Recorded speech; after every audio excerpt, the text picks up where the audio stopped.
Welcome to Productly Speaking, the product management podcast where building products is never a straight line, though the roadmap says otherwise. I'm your host, Karl, and each episode I talk with some of the most innovative minds in the industry. Together, we share real stories, the breakthroughs, the missteps, and the lessons that usually arrive, after the deadline. So, whether you're a seasoned PM or just starting your journey and wondering what really happens behind the backlog, let's give it a go.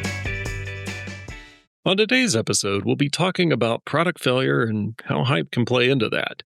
To have this conversation today, we have Dina Atia, who is a product manager working on AI products at Microsoft and a two-time graduate from MIT. Dina, welcome to Productly Speaking. Hey, Karl, thank you for having me. Dina, from your perspective, what are some of the most common causes of product failures? This is such a PM answer, but I think not understanding the problem is a huge one. I think especially in the AI space, there is really cool emerging technology, and there is a desire to use that technology. And sometimes the sort of natural way to use a technology or the natural capability that it provides is not the most pressing need that the people you're trying to support actually have. I would say one of the biggest things is getting caught up in a cool idea that you had and not focusing on what people actually want and what pain points they actually have. Yeah, and that's kind of one of these things, we talked about hype, and hype can really kind of come into that. And right now there's a lot of hype around AI. What makes AI products uniquely vulnerable to that hype? I think it's that we don't really understand what AI is. A number of years ago, it was this kind of like scary robots taking over the world story that we used to tell people. And then now it's this like, it's going to be your personal assistant. It's going to transcribe all of your meetings, write all of your documents for you, and lets you focus on the important stuff. But I don't think there is enough of an understanding of what AI broadly is and what we usually refer to when we say AI, which is large language models, what those are in particular. So AI, artificial intelligence, is very, very broad category that, depending on how you define it, can encompass your dryer being able to tell when the clothes are dry and stopping by itself, which does not require any sort of machine learning models or anything like that. And so, on the one spectrum, it can be as simple as that. And on the other end of the spectrum, it's ChatGPT, it's the robots that are eventually going to take over the world. It can be all of that too. So when you have such a broad category, there are so many promises being made, so many fears being spread about what it can do. I think it's very hard to stop and be like, wait, how does any of this actually work? And at the core, we have a lot of data that we're now able to collect, and we have different sorts of designs or architectures for how to combine that data with one another and how to learn things from that. You have very simple classification models where a model has maybe seen a lot of pictures of cats and dogs. It can now tell, given a picture of either a cat or a dog, which one of those two it is. And on the other hand, you have large language models, which are extremely, extremely large models. But what they really do is just predict what the next word that it should output should be. And so there isn't even the sort of deep thinking that we imagine. Like we have these models like deep research and specialized thinking models that we imagine have a brain in like a sense that we can understand. There's a very philosophical conversation around, aren't our brains just a bunch of electrons too? Like, aren't we computers too? But I think it's a deep sense in which we are still much more intelligent than just being able to predict what the next right word to say should be. And so I think not understanding what's actually going on, what are the capabilities and current limitations of the technology that we put under this broad umbrella of AI, I think that makes us really susceptible to think that it's this massive umbrella. It could be anything. It could do anything for me in both a positive and a negative sense. So I think there's a lot of hype and there's a lot of fear, and both probably go too far in some cases. Yeah, that's a fascinating perspective because, you're absolutely dead on that AI really isn't doing a lot in terms of thinking. It is literally running an algorithm where we take words and we assign them numerical values, and then we crunch some mathematics to figure out what is the most likely thing that's going to come next, and then that's what we give you. However, it is really good, and it has that perception when you interact with it that it actually did some thinking because, it took a whole bunch of different disparate pieces of information from the internet. Most likely, a lot of people have those large language models that have been trained on the internet. So that's where you're getting a lot of that data, and it brings it together to you in almost like a human-like response. And I think that that's kind of what generates that. It's fascinating because you've got that type of perception that people are now like, wow, this thing is more than it really is. And then you've got people that are out there like, well, this doesn't help me at all. And so I think you're right to point out that it's so broad and we haven't really defined it to the point where it makes it difficult from a product perspective to say, okay, this is the problem we're solving for you now, because it is so broad. And maybe that's like part of the magic. I think kind of a silly thing is when I was young, I used to think like people who could solve a Rubik's Cube were geniuses. Then in like eighth grade, I got interested in, becoming a genius. So I looked at how to solve a Rubik's Cube, and it turns out it's a very simple algorithm. You sort of solve one side, and then based on that, the cube ends up in a certain state. Based on the state you observe the Rubik's Cube to be in, there's literally like sequences you can memorize and execute very quickly to solve it. And like when I learned this, it became kind of a cool party trick for a while, but I ultimately became very, very bored with it because I was like, I didn't have to be smart at all to do this. I just had to remember some stuff. I can understand why maybe everybody shouldn't have like an education around AI where where we're like, oh, it's not that cool. It's just matrix multiplication, because that might make people swing too much in the other direction where they don't see the value in what it can do for you. So I want to be really careful not to be like, oh, it's not that special. It is very special. It has created a lot of value. It's like what I do for a living. So yeah, I think just having a balanced perspective is very important. A lot of people, when they see how you solve the Rubik's Cube, when they see how machine learning models work, they might lose faith or excitement about them completely. I don't think that is the right way to look at this. I also think, of course, having it be this like amazing black box that can do anything for you, if we just, give it enough data, give it enough time, give it enough money, I don't think that's the right way to look at it either. Having a measured response where like, this is something that can do really amazing things for me and it can save me a lot of time, but it also definitely has limitations. I think that is really important. In general, as a product manager, I think managing expectations is very important. So, like I said, a very PM answer, but that's what I think. Yeah. So, I mean, doing product management for AI products at Microsoft, how do you handle some of this ambiguity that's in the space and sell that to people? Because, to some degree, there is the whole adage of sometimes people don't know what they want, or they don't know how to describe what they want. So like in the case of cars, Henry Ford is famous for having said that if he had asked people what they wanted, they'd want a faster horse, not a car. And then he invents the car, and then that creates a whole new space. Same story with the iPhone, right? Nobody really knew what a smartphone should be at that point. Apple puts the iPhone out there and everybody's like, yeah, that's exactly what we all wanted. And then the whole industry has to retool to basically match the iPhone. It's kind of similar in that right now where you're in kind of an industry breaking space. So how do you kind of work with those early customers to make sure you're solving real problems? To kind of go to those examples that you provided of the car and of the iPhone, maybe people specifically didn't know that they wanted a car or know that they wanted an iPhone, but they knew that they wanted the underlying benefit. People wanted to be able to get places faster. People wanted to be able to talk to those that they loved. And so I think when you look at AI products, it's really about identifying the need and the user problem more than identifying the specific solution that solves that problem. So what is like the sort of modern person's version of like they wanted to be faster, they want to be able to talk to their family and friends and be more connected. It's not just one thing. I think the biggest thing that has actually been realized from AI is people want to save time, for sure. People are able to get very tedious things done quickly right now with AI tools. If you look at information retrieval, document generation, even image generation, coding, like these are all things that you know what you want, and then there's this big tedious task between you and the finish line. And you feel like you already kind of solved the problem by figuring out what you need to do, but you just feel like sit down and do it. That's a very frustrating problem. So I think the biggest thing is time savings. But there are a lot of opportunities here. Like people also can do things in a deeper way than they otherwise would have if they leverage AI tools.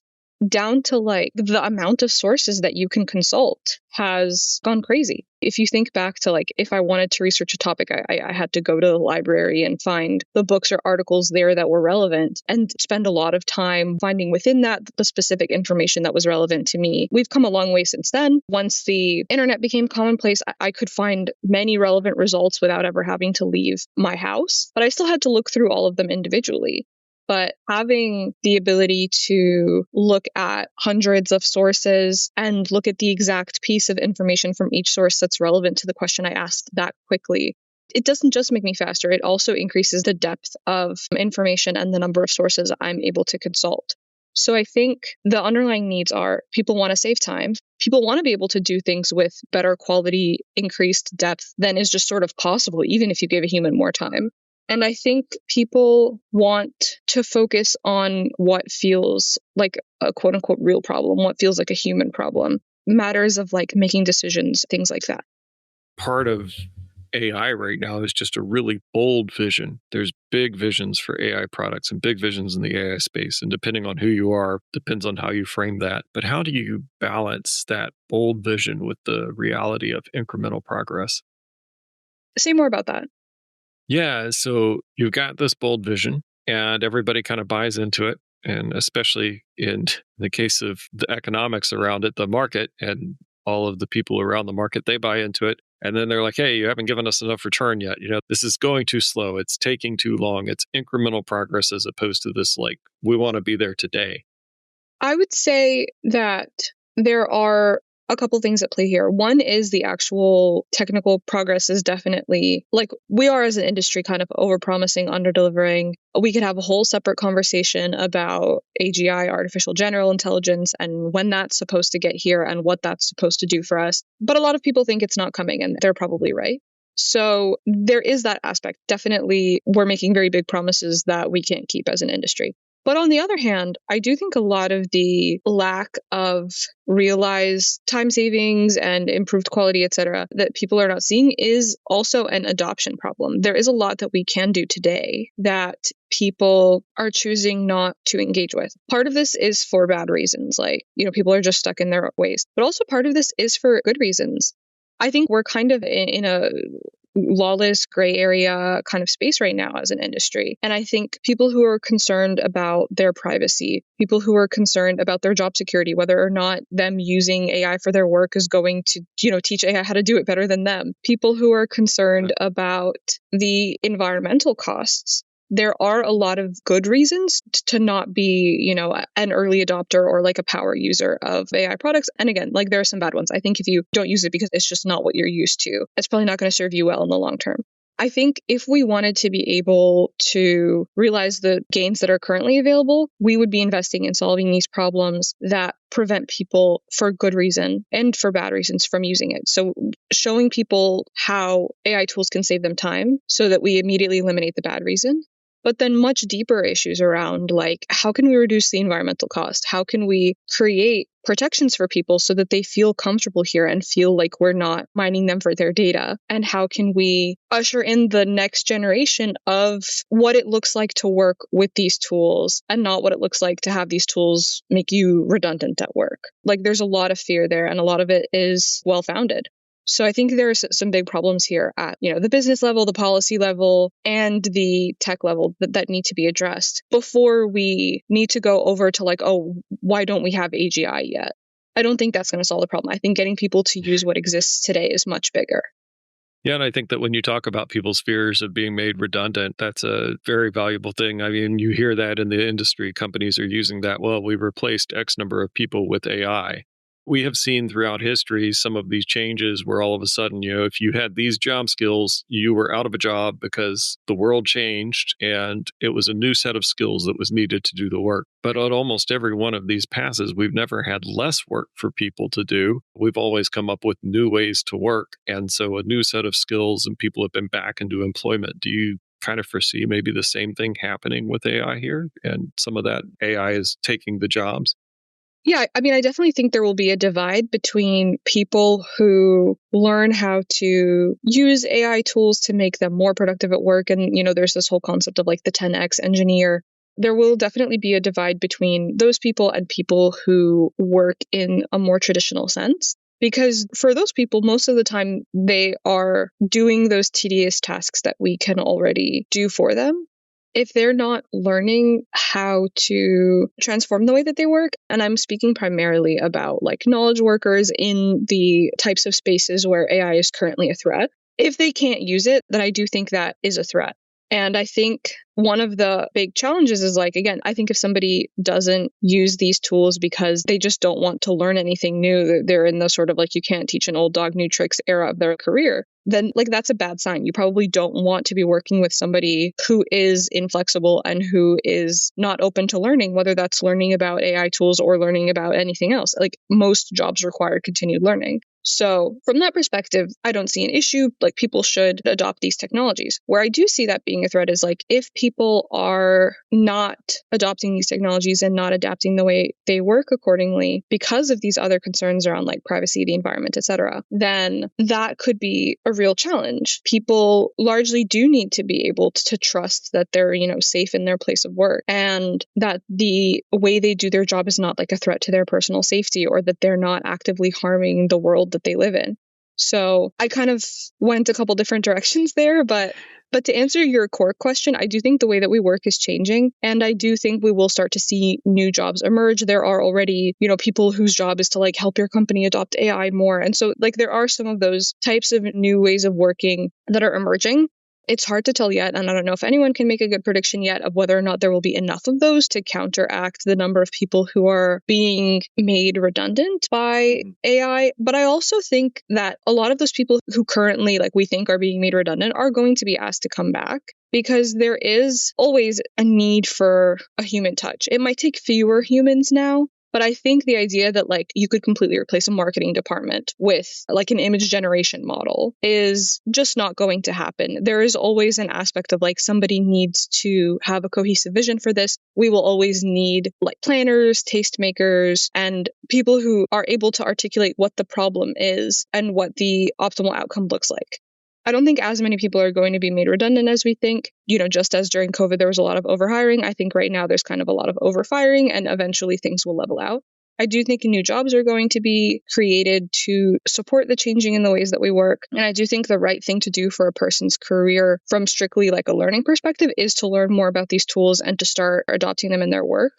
However, I do see a completely valid concern that some people have around privacy and environmental issues that might prevent them from doing so. And I think that we really need to be doing the most that we can as an industry to alleviate those concerns, because having principled people not want to work for you anymore is probably not an outcome that we want. Yeah, not where anybody wants to go. Well, and then also just kind of interesting is that the models grow stale if they don't get new training data. If you're not adding to that level of training for a lot of this stuff, there's trends in the market, there's changes to how people see things, and there's just kind of that creative nature that people bring to the table. And if you don't have people creating stuff still, then AI is just going to get stale in terms of what it responds with. So I think that there's to some level, at least for me, I see protection just in that there's got to be that creative spark. There's got to be that creative output for AI to continue to work at all these cases.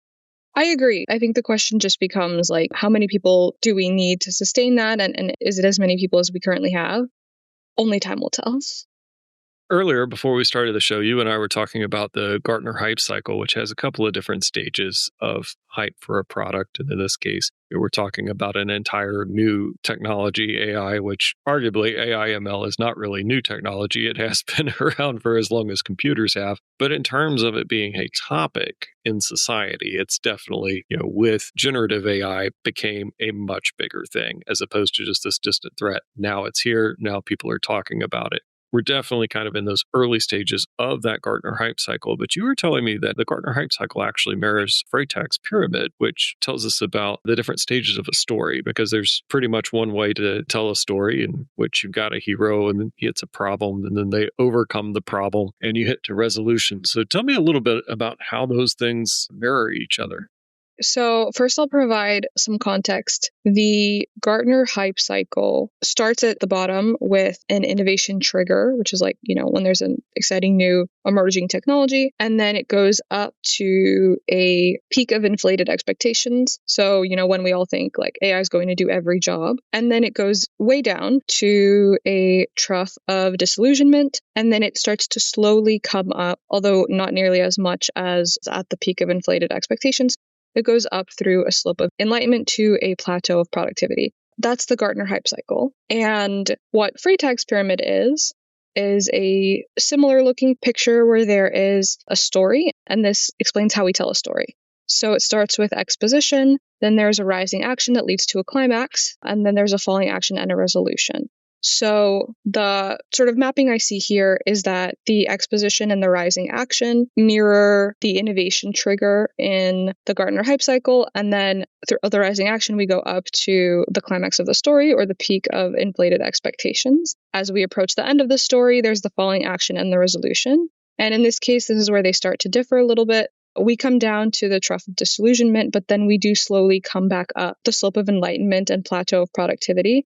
This is where I think we get to the part that's not in a story, which is why it's not part of Freytag's pyramid. This is the sort of like, and then they lived happily ever after, or, and then everything crashed and burned and life just sort of goes on in that new state.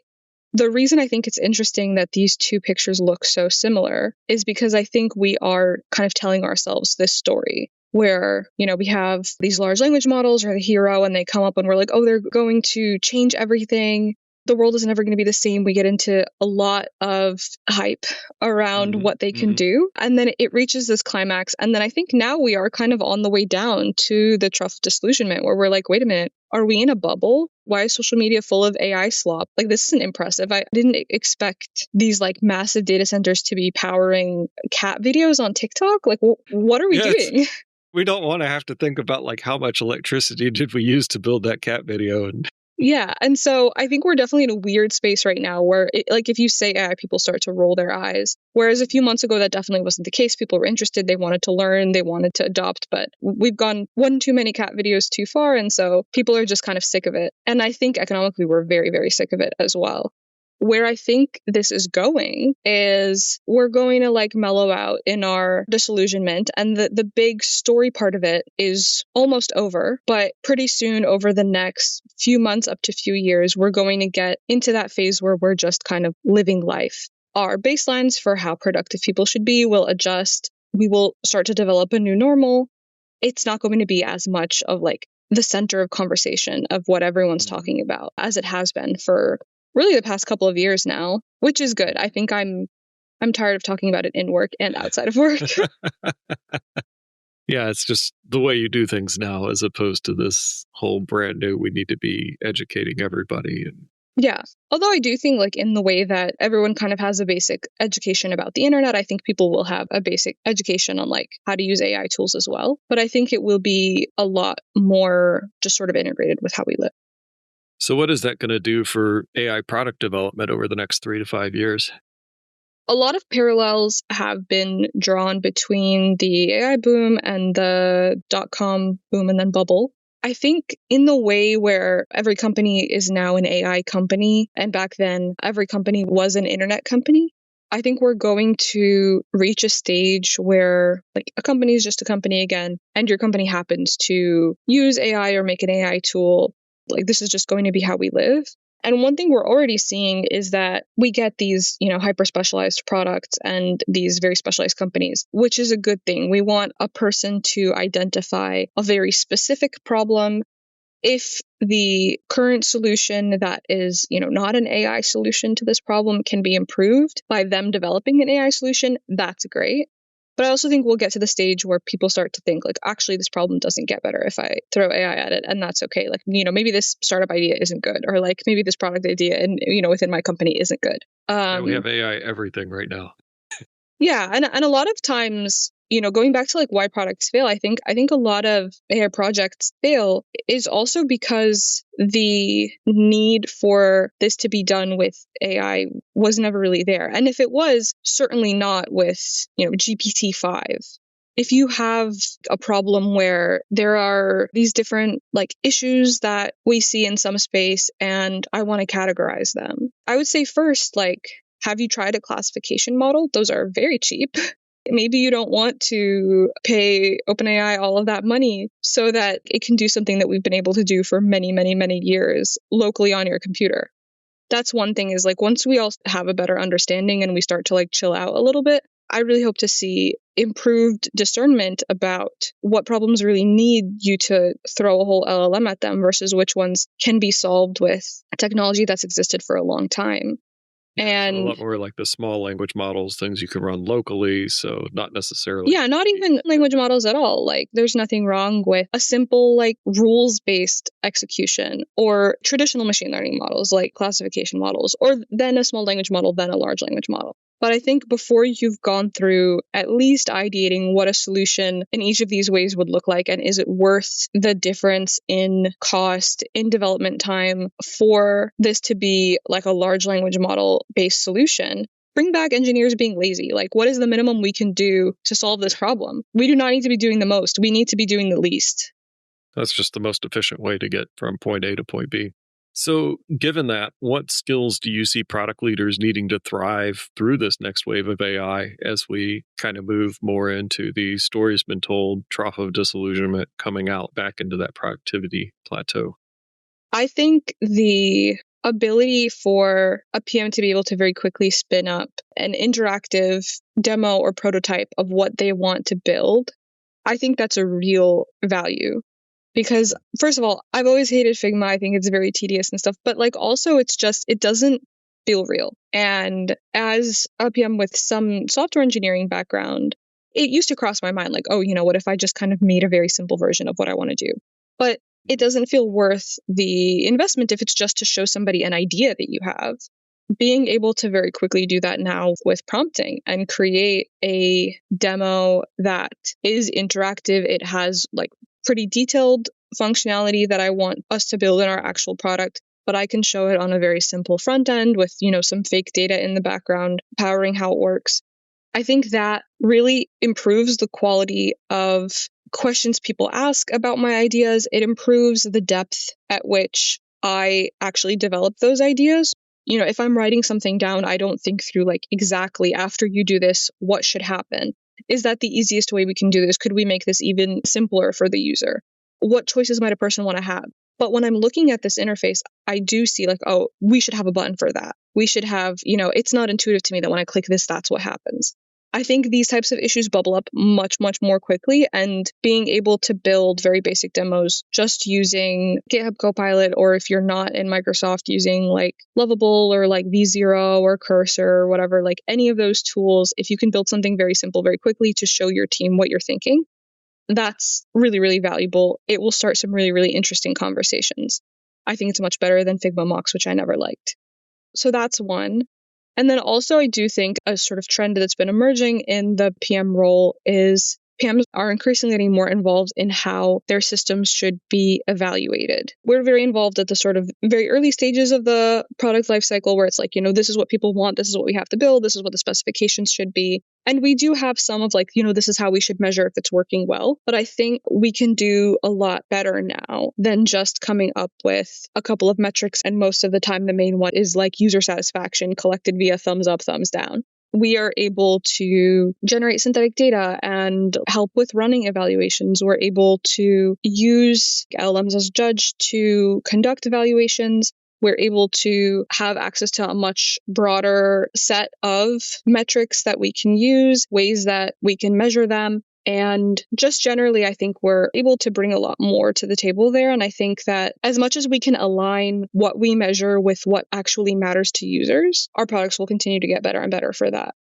I have a background in teaching, and one of the big problems with teaching is that what we measure is not what matters. We have these standardized tests that we give students, and the very natural behavior that you get is that people will start to think what you measure is what matters. So teachers will start to teach to the test. Students will start to like hyper optimize for the test. Like when I was studying for the SAT, I learned a trick that like if they ask you on the math section to find some expression that contains 3x plus y, you don't have to solve all the way down for x and then rebuild that expression. They only ask you that question if there's a way that you can simplify the expression down for 3x plus y to already be in there.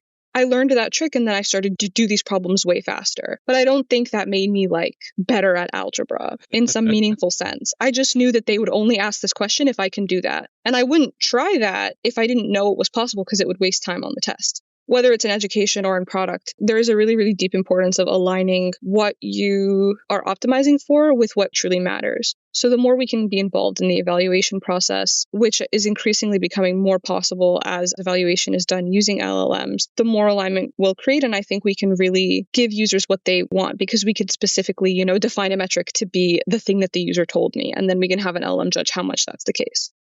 Well, that's pretty exciting stuff. So if you had one piece of advice to give to PMs entering the AI space, what would that be? Communication is very important.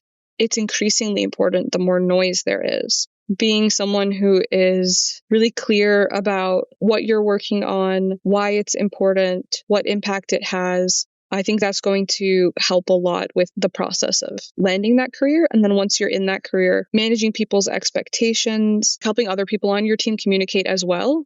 I always am kind of annoying even about like asking for an ETA for something, not so that I can go and be like, where is this? You're late, but so that I can remind myself when to check in with someone and identify early if somebody needs support.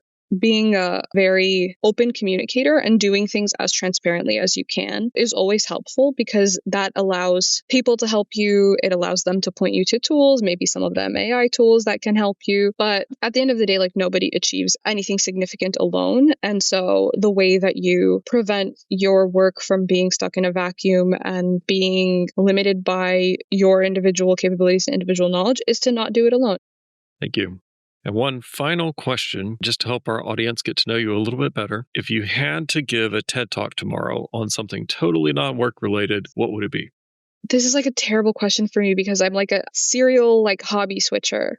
Maybe an overarching theme is like hobbies and like enjoying yourself. I've been trying to not be online as much and enjoying like more, quote unquote, real life hobbies. So I'm very into baking. I'm very into gardening. I'm very into like fitness and exercise. And like I hesitate to say anything specific because like, it was fencing and then it was like taekwondo and then it was like lifting. And so, there's a lot of different things in that category. But yeah, I think something I care a lot about is having that like childlike passion and joy and excitement for something. And it's very hard to find that when you're consuming. And so the overarching theme is like always be learning something, always be creating something. Maybe it would be about learning and about like how to make learning fun. And then I would like go over all of the things that I'm, trying to learn and then putting down and then switching. Very cool. I would go to that TED Talk. Well, Dina, thank you so much for coming on Productly Speaking. It's been a pleasure. Thank you so much for having me. It's been a pleasure for me too. Today's episode of Productly Speaking was brought to you by the letters P and M. If you enjoyed this conversation, subscribe so you don't miss the next one. Share it with friends, coworkers, or anyone who loves a good product story. Got feedback? We'd love to hear it. Visit www.productlyspeaking.com, connect with us on LinkedIn, or email us at hello@productlyspeaking.com. Thanks for listening, and remember, keep calm and build on, especially when the meeting invites keep multiplying.